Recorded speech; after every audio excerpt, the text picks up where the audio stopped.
তো বন্ধুরা আমরা জলপাইগুড়ি হোটেলে পৌঁছে গেছি, আর এখানে এসে আমি সেরকম কিছু ভিডিওই করিনি। তো আমরা খাওয়া দাওয়া করে রেস্ট করেছিলাম, আর পরের দিন ভোর 4টার সময় আমরা বেরিয়ে পড়েছিলাম গুয়াহাটির উদ্দেশ্যে। তো এনজেপি থেকে আমরা ট্রেন নিয়েছি বন্দে ভারত। তো বন্দে ভারত এক্সপ্রেস করে আমরা গুয়াহাটি এসে পৌঁছে গেছি। তো দেখতেই পাচ্ছ গুয়াহাটির রেল স্টেশনে আমরা একদম পৌঁছে গেছি। তো সেখান থেকে আজকে আমার ভিডিওটা শুরু করছি।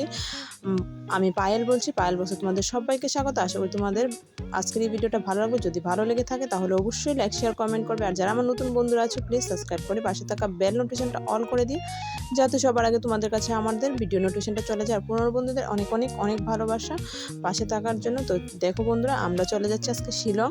আর শিলং যাওয়ার পথে রাস্তায় প্রচণ্ড জ্যাম পেয়েছিলাম, প্রায় 4 ঘন্টা আমরা জ্যামে আটকে পড়েছিলাম, যে কারণে আমাদের শিলং যেতে সন্ধ্যা হয়ে গেছিলো। আর এই হোটেলে আমরা থেকেছিলাম। তো পরের দিন আমরা চলে এসেছিলাম পুলিশ বাজারে। তো সেইটাই তোমাদের সঙ্গে একটু শেয়ার করছি। আর পুলিশ বাজারের ঠিক পাশেই আমরা চলে এসেছিলাম হোটেলে। ওই হোটেলটা ছেড়ে দিয়ে আমরা এখানে চলে এসেছিলাম, কাছে ছিল তার জন্য। তো চলো পরের দিন ঘুম থেকে উঠে বেরিয়ে পড়া যাক। তো বন্ধুরা, পরের দিন ঘুম থেকে উঠে আমরা বেরিয়ে পড়েছি ঘোরার জন্য। তো কোথায় কোথায় যাচ্ছি তোমাদের সঙ্গে অবশ্যই শেয়ার করব। তো দেখো আমরা চলে এসেছি 7 সিস্টার ফল। আর এটা দেখতে ভীষণ সুন্দর লাগছিল, আর প্রাকৃতিক দৃশ্যগুলো খুবই সুন্দর। তো দেখতেই পাচ্ছ সকাল সকাল চলে এসেছি এরকম একটা মনোরম দৃশ্য দেখতে। ভীষণ ভীষণ ভীষণ সুন্দর লাগছে। তো তোমাদের কার কেমন লাগছে অবশ্যই কমেন্টের মাধ্যমে জানিও। তো শিলংয়ের আজকের ট্যুরটা আমি সম্পূর্ণটা তোমাদের সঙ্গে ঘুরে নেব। তো দেখো শিলংটা দেখতে দারুণ ছিল 7 সিস্টার ফলটা। তবে শিলংয়ের খাওয়া দাওয়া আমার খুব একটা ভালো লাগেনি, কারণ কার কাছে কেমন আমি জানি না। তো আমার খুব একটা ভালো লাগেনি। এখানে এসে আমি প্রায় অসুস্থই হয়ে পড়েছিলাম, কারণ যেদিকেই তাকাই সেদিকে বিফ আর পর্ক ছিল। আর এই দুটোই মানে আমার ভালো লাগে না। তো তার জন্য আমার মানে একটু শরীরটা খারাপ করে নিয়েছিল, যে কারণে আমি সেরকম মানে জার্নি করেছি ঠিকই, জার্নিতে আরও বেশি শরীরটা খারাপ হয়ে গেছিলো। তো দেখো এখানে খাওয়া দাওয়া তো একদম বন্ধই ছিল। আর 7 স্টার ফলটা দেখো ভীষণ সুন্দর লাগছিল দেখতে। আর এখন চলে এসেছি আমরা ক্যাবে। তো সেই ক্যাব তোমাদের সঙ্গে একটু শেয়ার করে নিচ্ছি। তো ক্যাবের ভিতরটা একটু যাওয়া যাক। তো বেশি যতটুকু যেতে পারবো ততটুকুই তোমাদের সঙ্গে শেয়ার করব। তো যতটুকু ক্যাবের ভিতরে ঢুকেছি, কারণ ক্যাবের ভিতরটা অনেকটাই জল ছিল, আর আমার পরনে যে ড্রেসটা ছিল সেই ড্রেসটা ভিজে যাবে, যে কারণে আর বেশি ভিতরে যাইনি। তো যতটুকু গেছি ততটুকু তোমাদের সঙ্গে ক্যাবটা শেয়ার করলাম। এটা সবটাই চুনা পাথরের দিয়ে গড়া, আর ভীষণ সুন্দর এই ক্যাবটা। তো দেখতেই পাচ্ছ ভীষণ ভালো লেগেছিলো আমার দেখতে। এখানে আমরা কিছু ফটোশ্যুটও করেছিলাম। তো আজকে আর ফটোগুলো আমি তোমাদের সঙ্গে অ্যাটাচ করিনি, অন্য কোনো সময় অবশ্যই তোমাদের সঙ্গে ফটোগুলো শেয়ার করবো মেঘালয়ের।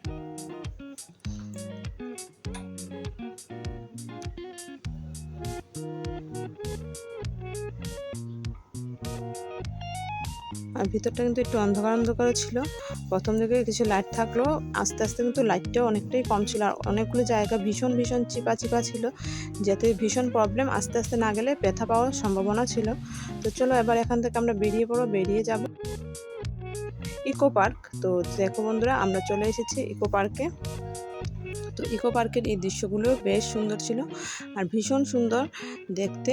আমরা ভেবেছিলাম মেঘালয়ে আসলে হয়তো চেরাপুঞ্জি গেলে এখানে আমরা বৃষ্টি পাবো, কিন্তু আমরা যেদিনকে এসেছিলাম প্রচণ্ডই গরম ছিল। এত গরম ছিল বলার মতো নয়, মানে খুব খুব খুব বেশি গরম ছিল। মানে ত্রিপুরাতে যেই রকম গরম তার মতন সেম গরমই আমরা মেঘালয়ে পেয়েছিলাম। কিন্তু আমরা সবসময় শুনেছি যে শিলং ঠান্ডার দেশ, কিন্তু দিনের বেলা প্রচণ্ডই গরম ছিল, মানে এত গরম বলার মতো নয়। তো দেখো এখান থেকে ভিউ পয়েন্টগুলো খুব সুন্দর আসছে দেখতে পাচ্ছ। তো আমরা এখান থেকে কিছু ভিউ পয়েন্ট তুলে নিয়েছিলাম, কি সুন্দর দেখতে। এই যে মেঘের দেশ বলা হয় ঠিকই। দেখো মেঘগুলি কত কাছে কাছে চলে এসেছে, পাহাড়ের গা বেয়ে মেঘগুলি কি সুন্দর লাগছে দেখতে পাচ্ছ। তো চলো এবার কিছুটা ফটোশ্যুট করেছিলাম এখানে এই জায়গাটাতে, আর এখানে একটু দোলনা ছিল সেখানে দুলে নিয়েছিলাম। তো আমরা আবার পরের দিন সকালবেলা তোমাদের সঙ্গে আসবো আজকে এখানেই। তো বন্ধুরা, পরের দিন আবার আমরা বেরিয়ে পড়েছি, আর সেখান থেকেই আমি আবার শুরু করেছি। হোটেলের কোনো ভিডিও আমি করিনি, কারণ শরীরটা খুব একটা ভালো ছিল না, আর খাওয়া দাওয়া বলতে আমার একদমই বন্ধ হয়ে গেছিলো। কারণ মানে পর্ক আর বিফটা দেখার পর তো আমার খাওয়ার রুচিটাই মানে একদম চলে গেছিলো। তো যে ড্রাইভার কাকু ছিলেন উনিও বলছেন বারবার যে এইরকম করলে খাওয়া দাওয়া এখানে করা খুব কষ্ট। আর এই যে দেখো আমরা চলে এসেছি এখন লিভিং রোড ব্রিজে। তো দেখো এই ব্রিজটা কিন্তু দারুণ লেগেছে, একদম সত্যি সত্যি জ্যান্ত দুটো গাছের শিকড় দিয়ে এই ব্রিজটা খুবই সুন্দর।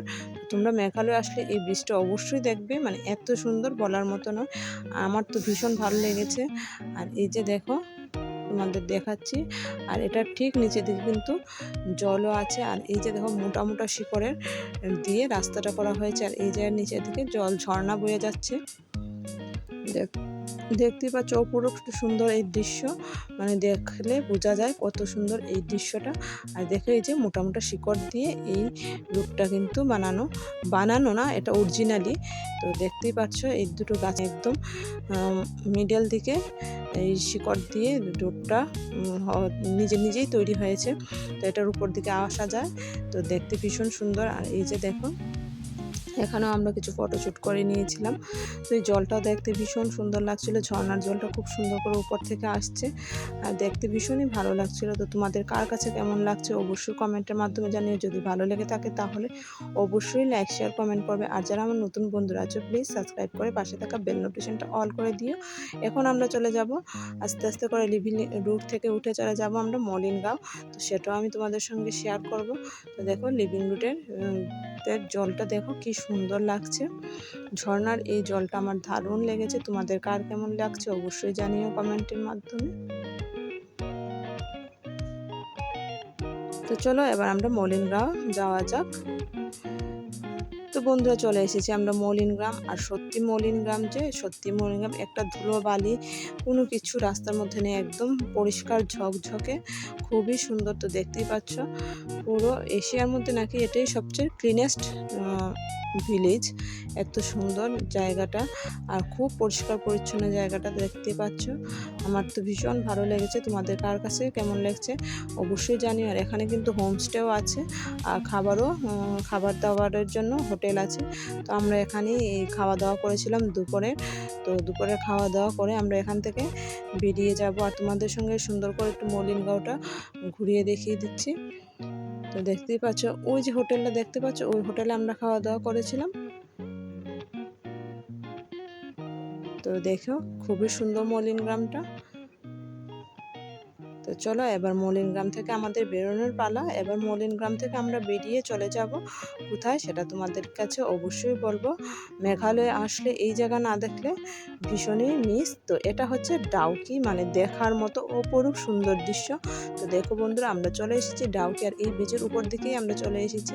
তো চলো এবার ডাউকিতে নিচে নামা যাক, আর এখানে আমরা বোটিং করব। তো চলো সেটা তোমাদের সঙ্গে শেয়ার করে নিচ্ছি। আর এই যে দেখো এখানে এই বোটগুলো কিন্তু একদম মানে কোনো মেশিনের না, এগুলো হাতেই চালাতে হয়। তো দেখতেই পাচ্ছ। তো চলো উপর থেকে একবার তোমাদের নিচের দৃশ্যটা দেখিয়ে দিই। নিচের দৃশ্যটা দেখলে বুঝতে পারবে কত সুন্দর ডাউকি। তো দেখার মতন এই ডাউকিটা, মানে দারুণ ছিল। আমার তো ভীষণ ভালো লেগেছে। শরীর অসুস্থতা থাকা সত্ত্বেও আমি কিছু কিছু ক্যামেরাবন্দি করেছি, এত সুন্দর ছিল ডাউকি, যেটা না দেখলে মানে কি বলবো, যদি ক্যামেরাবন্দি না করতাম তাহলে হয়তো মিস হয়ে যেত, যে কারণে আমি এটা ক্যামেরাবন্দি করে নিলাম। দেখতে পাচ্ছ এটা হচ্ছে ডাউকি, আর খুবই সুন্দর, মানে অপরূপ সুন্দর দৃশ্য যাকে বলে, খুবই সুন্দর। তো অবশ্যই তোমরা যদি মেঘালয়ে আসো ডাউকি অবশ্যই ঘুরবে। তো চলো এবার আমরা বোটিংয়ে যাব। তো একটা বোটিংয়ে 3 জন একটা নৌকায় বসতে পারে। তো আমি, আমার হাজব্যান্ড আর আমার শাশুড়ি মা, আমরা 3 জন একটা নৌকায় বসেছিলাম। আর ওই যে দূরে ব্রিজটা দেখছো, এই ব্রিজটার উপর দিকেই আমরা গাড়ি নিয়ে চলে এসেছিলাম। তো দেখতেই পাচ্ছ ডাউকির জল কত পরিষ্কার স্বচ্ছ, ভীষণ সুন্দর দেখতে। তো আজকের আমার ভিডিওটা কেমন লেগেছে অবশ্যই জানিও। ডাউকি নদীতে মানে আমার তো দারুণ লেগেছে, তোমাদের কার কেমন লাগছে অবশ্যই কমেন্টের মাধ্যমে জানিও। তো চলো সঙ্গে থাকো, দেখতে থাকো, পুরো ডাউকিটা আমরা ঘুরে নিচ্ছি। আর এই ডাউকি ঘুরতে পুরো 45 মিনিট লাগবে। তো 45 মিনিট তোমাদের সময় থাকে এই নৌকর করে ঘোরা। আর এদিকে দেখো মাছও ধরছে মহিলারা। তো দেখতেই পাচ্ছ। আর এদিকে পাহাড়ের গা বেয়ে ঝর্ণাও বয়ে আসছে। তো তোমাদের সঙ্গে সবটাই শেয়ার করব। ভীষণ মনোরম দৃশ্য এই ডাউকির। তো আমার তো ভীষণ ভালো লেগেছে। তোমাদের কার কেমন লাগছে অবশ্যই কমেন্টের মাধ্যমে জানিও। তো চলো সঙ্গে থাকো, দেখতে থাকো।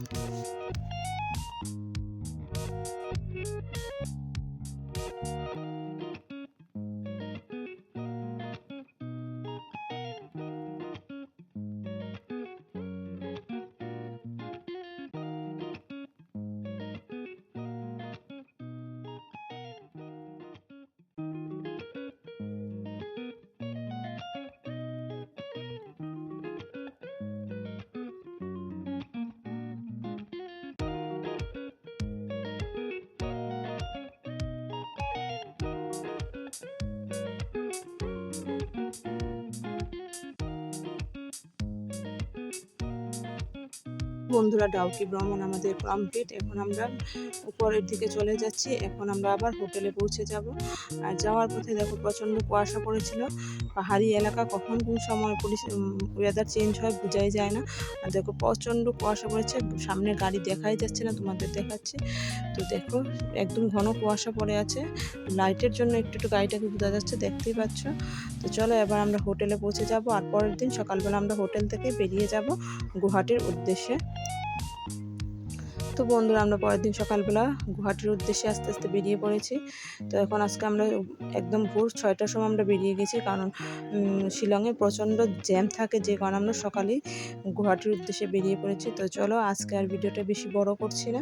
তো তোমাদের কার কেমন লেগেছে অবশ্যই কমেন্টের মাধ্যমে জানিও। আর নতুন বন্ধুরা প্লিজ সাবস্ক্রাইব করে পাশে থাকা বেল নোটিফিকেশনটা অল করে দিও, যাতে সবার আগে তোমাদের কাছে আমার ভিডিও নোটিফিকেশনটা চলে যায়। আর পুরনো বন্ধুদের অনেক অনেক অনেক ভালোবাসা পাশে থাকার জন্য। তো দেখো আমরা গুয়াহাটি এয়ারপোর্টে চলে এসেছি। তো এখান থেকে আমরা এখন চলে যাব নিজ গন্তব্যস্থান, নিজের বাড়িতে। তো বেশ কিছুদিন কাটিয়ে নিলাম, 10 দিনের ট্যুর, বেশ ভালোই কেটেছে। তো আজকে আর বেশি বড় করছি না। তো দেখো আমাদের এখন ফ্লাইটে উঠে বসে পড়বো। তো আর বেশি বড় করছি না, সবাই ভালো থেকো, সুস্থ থেকো। অন্য একটা ভিডিওতে খুব তাড়াতাড়ি তোমাদের সঙ্গে দেখা হবে।